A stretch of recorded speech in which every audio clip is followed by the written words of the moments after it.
မင်္ဂလာပါခင်ဗျာဒီနေ့မှာတော့ထူးထူးဆန်းဆန်းပျောက်ဆုံးသွားတာနဲ့ပတ်သက်ပြီးစုံနောက်ဆန်းဆန်းလိုက်လံရှာဖွေတာတွေကိုတွေ့ရမှာဖြစ်ပြီ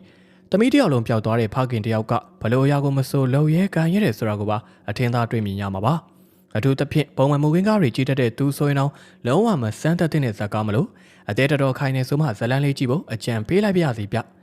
ျဒေတာကတော့ဒီဇာတ်ကားကိုနားထောင်ပြီးတာနဲ့လူချင်းမင်းတို့ရဲ့ခေါင်းထဲအတွဲတွေနဲ့ပြည့်နှက်နေမှာပါဒီဇာတ်ကားက2013ခုနှစ်က trash ရှိခဲ့ပြီး break တွေကြားမှာအရန်ကိုရေပန်းစားခဲ့တဲ့တဲရင်ပိုး thriller ဇာတ်ကားကောင်းတစ်ကားဖြစ်သတ်မှတ်ခဲ့ကြပါတယ်။ဇာတ်ကားရဲ့နာမည်ကတော့ Prisoner ဖြစ်ပြီးဒီဇာတ်လမ်းတစ်ခုလုံးအကြောင်းကိုပြောပြပေးသွားမှာဖြစ်ပါတယ်။ဒီဇာတ်ကားလေးကတော့မိဘမြစ်တာလက်စားချေမှုနဲ့တရားဥပဒေကြားကအားပြိုင်မှုတွေကိုရင်သက်ရှုမောပွဲရိုက်ကူးထားတာပဲဖြစ်ပါတယ်။ဇလန်အစမှာတော့ကယ်လာဒရဘာနဲ့သူ့ရဲ့သားဖြစ်သူ Ralph တို့ကိုတားကောင်ဖြစ်ရကနေအိမ်ပြန်လာကြတာကိုတွေ့မြင်ရမှာပါ။ကယ်လာကဘဝမှာဘလို့ကပ်ပြီးမျိုးပဲကြုံလာပါစေအမြဲတမ်းအစင်တင်ပြင်ဆင်ထားဖို့လိုအပ်ကြောင်းသူသားကိုတွန်းတင်ဆုံးမတတ်တဲ့ဖခင်တယောက်ပါအဲ့ဒီညနေပိုင်းမှာပဲကယ်လာရဲ့ဇနီးတဲ့ Grace ကသမီးလေးအန်နာနဲ့အတူအိမ်နီးချင်းတွေစီသွားဖို့ပြင်ဆင်နေကြပါတယ်သူတို့တွေကအိမ်နီးချင်းဖြစ်တဲ့ Franklin Bash နဲ့ Nancy Bash တို့ရဲ့အိမ်ကိုရောက်သွားကြပြီးမိတ်ဆွေတွေပြရင်းနှီးနှုတ်ဆက်ကြပါတယ်အဲ့ဒီမှာကလေးတွေဖြစ်တဲ့အန်နာနဲ့ Joyce တို့ကအတူတူဆော်ကလာနေကြရင်လူကြီးတွေကတော့ကျေးဇူးတော်ချင်းမွန်ပွဲညစာစားပွဲအတွက်ပြင်ဆင်နေကြတာပါ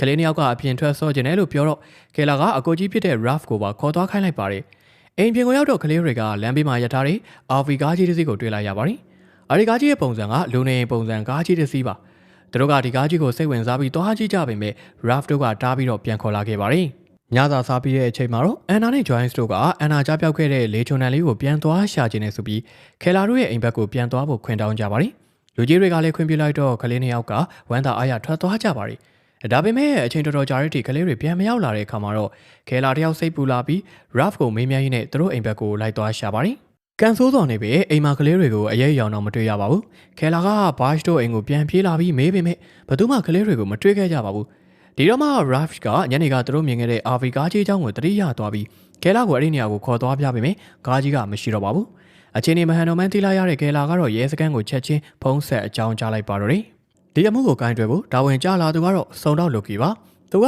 စားတော့ဆိုင်မှာတယောက်တည်းထိုင်နေတော့တရင်ရရချင်းပဲတန်တရားရှိတဲ့ RV ကားကြီးကိုလိုက်ရှာပါရယ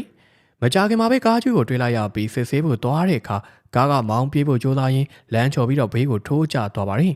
လိုကီကားတွေကိုဝင်ရောက်စစ်ဆေးတဲ့အခါမှာတော့ Alex Jones ဆိုတဲ့လူငယ်လေးတစ်ယောက်ကိုကားနောက်ခံမှာတွေ့လိုက်ရပါတယ်လိုကီကခလေးတွေဗမာလဲလို့မေးပေမဲ့ Alex ကဘာမှပြန်မဖြေပါဘူးဒါနဲ့ပဲ Alex ကိုဖမ်းဆီးပြီးစစ်ဆေးမေးမြန်းခန်းကိုခေါ်သွားလိုက်ပါတယ်ဒါပေမဲ့ Alex ကညရင်မမီသူတယောက်လိုဖြစ်နေပြီးဆွဆွဲချက်တွေကိုညင်းဆန္ဒမျိုးတော်မလုပ်ဘဲနှုတ်ဆက်နေပါတယ်။လိုကီက Alex ရဲ့နောက်ကျောင်းကိုစုံစမ်းဖို့အတွက်သူ့ရဲ့အတော်ဖြစ်သူ Holly Jones ရဲ့အိမ်ကိုတွားရောက်စစ်ဆေးပါတယ်။မိုးကင်းသိပ္ပံဖွဲ့တွေက RV ကားကြီးကိုစစ်ဆေးပေမဲ့ကလေးတွေနဲ့ပတ်သက်တဲ့ဘာသက်တွေအထောက်အထားကိုမှမတွေ့ရပါဘူး။နောက်တနေ့မနက်မှာတော့လိုကီကခဲလာတို့အိမ်ကိုရောက်လာပြီးတော့ Grace ကတော့လိုကီကအမှုတိုင်းကိုဖော်ထုတ်နိုင်တဲ့နာမည်ကြီးစုံတော်တစ်ယောက်ဖြစ်လို့သူသမီးလေးကိုပြန်ရှာပေးနိုင်လိမ့်မယ်လို့မျှော်လင့်နေရှာပါတယ်။ဒါပေမဲ့လိုကီက Alex ကိုအပြစ်ရှိကြောင်းတက်တည်ပြစရာဘာမှမရှိတဲ့အကြောင်းဖွင့်ပြောလိုက်တဲ့အခါမှာတော့ခဲလာတယောက်ဒေါသတွေထွက်ပြီးမယုံကြည်နိုင်ဖြစ်သွားပါတယ်။ငါသမီးပြောင်းနေတာကိုခင်ဗျားတို့ကတန်တရားရှိသူကိုလှုပ်ပေးမလို့လားဆိုပြီးပေါက်ခဲ့ပါတယ်။လိုကီကတော့သူတို့ဘက်ကလုံနိုင်သမျှလုံနေကြောင်းဂရီပေးပြီးပြန်သွားပါတယ်။လိုကီပြန်မသွားခင်ကယ်လာက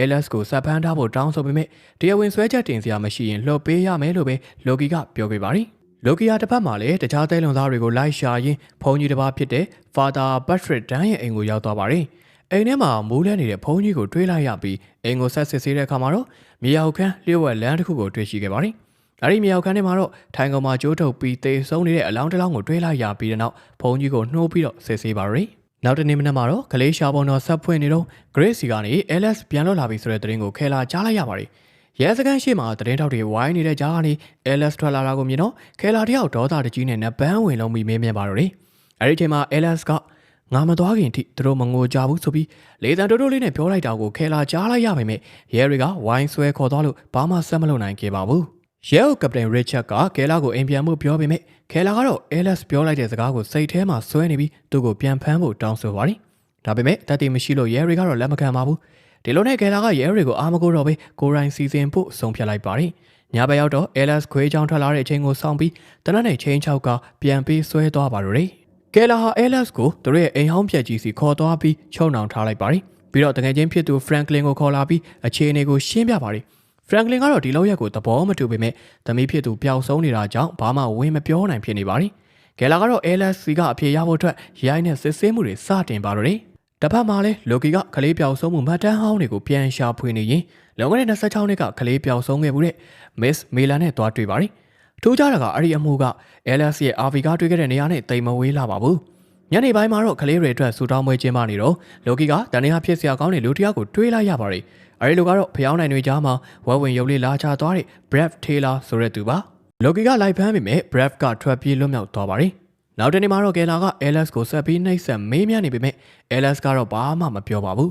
Franklin နဲ့ Nancy တို့ကရောက်လာပြီး Nancy က LS ကိုချော်မေးပေမဲ့မရတဲ့ဆို LS ကတိုက်ခိုက်ပြီးထွက်ပြေးဖို့ကြိုးစားပါသေးတယ်ဒါပေမဲ့မလွတ်မြောက်နိုင်ခဲ့ပါဘူးကလေးတွေကိုဆူတောင်းတဲ့ပွဲမှာစုံတောက်လိုကီလိုက်ဖမ်းလို့ထွက်ပြေးသွားတဲ့ Brave ကတော့ခဲလာတို့အိမ်ကိုခိုးဝင်ပြီးထွက်ပြေးသွားပြန်ပါတယ်တဖြည်းဖြည်းနဲ့လိုကီကခဲလာရဲ့အပြုမှုတွေကိုတန်တရားဝင်လာပြီးနောက်ယောင်ခံလိုက်ပါတော့တယ်ကဲလာကတော့အိမ်ဟောင်းဘက်ကိုသွားနေတော့လိုကီလိုက်လာတာတီးလို့လမ်းမှာရက်ပြီးစကားတွေပြောကြပါတယ်လိုကီက LS ပြောင်းနေတဲ့ကိစ္စကိုမေးမြန်းပြီးကဲလာကိုသူစောင့်ကြည့်နေတယ်ဆိုတာကိုတည်ထားဖို့တတိပေးပါတယ်လိုကီက Brad ရဲ့အိမ်ကိုရှာတွေ့ပြီးဝင်ဖမ်းတဲ့အခါမှာတော့ထိုင်လန်စရာကောင်းတဲ့မြင်ကွင်းကိုတွေ့လိုက်ရပါတယ်တက်တာတွေထဲမှာသွေးဆုံနေတဲ့ကလေးအဝယ်စားတွေနဲ့အစိပ်ပြင်းတဲ့မွေတွေကိုတွေ့ရပြီးဝင်ကဘာပုံစံစောက်တော့ကိုလည်းတွေ့ရှိခဲ့ပါတယ်ရဲစခန်းမှာစစ်ဆေးမေးမြန်းနေတော့ Brave ကရဲတယောက်ရဲ့တနက်ကိုလိုပြီးသူ့ကိုယ်သူပြစ်တက်သွားပါတယ်Brad အိမ်ကတွေ့တဲ့အဝယ်စားတွေထဲမှာအန်နာနဲ့ Joy တို့ရဲ့ပစ္စည်းတချို့ပါဝင်နေတာကိုကယ်လာတို့သိလိုက်ရပြီးအရန်ကိုခန်းစားသွားရပါတယ်ကယ်လာကအိမ်ဟောင်းကိုပြန်သွားပြီး LS ကိုနောက်ဆုံးနေတဲ့ဖိအားပေးမေးမြန်းတော့ LS ကဝင်ကဘာထဲမှာသူတို့ကိုသွားရှာလေလို့ပြောလိုက်ပါတယ်ဒါပေမဲ့ဘယ်ဝင်ကဘာလဲဆိုတာတော့မပြောပါဘူးမကြခင်မှာပဲ Joy ကိုအသက်ရှင်လျက်ပြန်တွေ့တယ်ဆိုတဲ့သတင်းရလို့ဆေးရုံကိုအပြေးသွားကြပါတယ်Joy ကဆေးတွေမိထားလို့တတိကောင်းကောင်းမရပေမဲ့ကယ်လာကိုလည်းမြင်ရောအိုးလေးလေးအဲ့ဒီမှာရှိနေခဲ့တာပဲလို့ပြောလိုက်ပါတယ်ဒီစကားကိုကြားလိုက်ရတဲ့ကယ်လာဟာချက်ချင်းပဲအပြေးကိုသဘောပေါက်သွားပြီးဆေးရုံကနေအပြေးထွက်သွားပါတော့တယ်ကယ်လာဟော်လီဂျွန်းစ်ရဲ့အိမ်ကိုရောက်သွားပြီးအိမ်ပြင်ပေးမလို့လို့နဲ့ဝင်ရောက်ကသူသမီးဗန်မာလဲလို့မေးမြန်းပါတယ်ဒီချိန်မှာပဲဟော်လီကတနက်နဲ့ချိန်ပြီးကယ်လာကိုဖမ်းချုပ်လိုက်ပါတယ်သူမကကယ်လာကိုအစိတ်ရည်တိုက်ပြီးလက်ထိတ်ခတ်ကခြံထဲကတွဲနိုင်ကြီးတစ်ခုတည်းကိုပြစ်ချလိုက်ပါတယ်တကယ်တော့ဟော်လီနဲ့သူ့ယောက်ျားကကလေးတွေကိုပြန်ပေးဆွဲပြီးမိဘတွေကိုစိတ်ဒုက္ခရောက်အောင်ဖះသခင်ကိုမုန်းတီအောင်လုပ်နေတဲ့ဖះသခင်နဲ့စစ်ခင်းနေသူတွေဖြစ်ကြောင်းဝန်ခံပါတယ်လိုကီကလည်း Brad ရေးဆွဲထားတဲ့ဝင်ကဘာပုံကဟော်လီရဲ့ယောက်ျားလေးဘေးမှာဆွဲထားတဲ့ဝင်ကဘာပုံဆွဲကျုံးနဲ့တူနေတာကိုတတိထားမိပြီးဟော်လီရဲ့အိမ်ကိုအမြန်သွားပါတယ်အိမ်ကိုရောက်တော့ဟော်လီကအန်နာကိုအစိတ်ဆေးထိုးပေးနေတာတွေ့လိုက်ရပြီးတနက်နဲ့အပြန်လန်ပြစ်ခတ်ကြရမှာဟော်လီသေဆုံးသွားပါတယ်